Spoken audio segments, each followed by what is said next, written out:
When people tell jokes, it should be a time to laugh.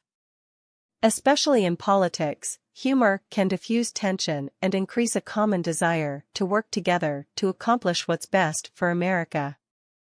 However, when Republicans tell jokes, it's time to cringe, and recent GOP humor is ranging from the insulting to the bizarre. Rudy Giuliani, who has been doggedly pursuing a breathtaking descent into hate and madness over the past couple of decades, continues to prove he is the master of the bizarre. In an episode of America's Mayor Life, a title that backfires by reminding us of how far he has fallen since serving as New York City's mayor, Giuliani apparently pretended he was ignorant about the Oscars, finally suggesting, it's a family. After a producer supposedly helped clarify things, Giuliani then pivoted from his lame joke to plugging the TV series The Chosen, a drama about the life of Jesus Christ, as a better alternative to watching this Oscar thing, which he said used to have decent Americans such as Bob Hope and John Wayne. Before long, he proclaimed himself a moderate biblical scholar.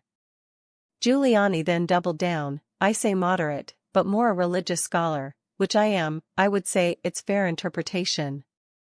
Mike Pence also put his perverse humor while speaking at the Gridiron Club last weekend, slamming Pete Buttigieg for supposedly failing at his job as Secretary of Transportation.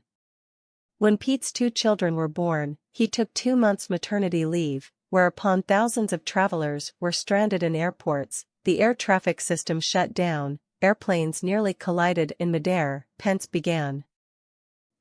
Pete Buttigieg is the only person in human history to have a child, and all the rest of us get postpartum depression. Of course, criticizing government officials is fair territory for politicians. However, Pence's joke gratuitously insulted mothers and the LGBTQ community while managing to be devoid of humor. Despite his claim to be a pro-life and family values politician, Pence also delighted in devaluing the plight of parents with newborns in intensive care.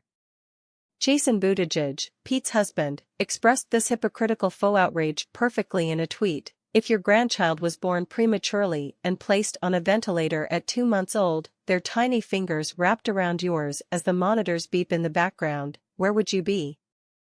After much blowback, Pence only proceeded to make things worse.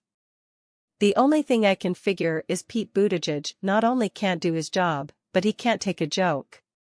Despite Pence's lame attempt at reframing the joke, this isn't about Pete Buttigieg and whether he can't handle criticism. This Pence story is about hurtful misogynistic and homophobic comments against millions of Americans. As Giuliani and Pence have recently reminded us, today's Republican Party is an absolute joke.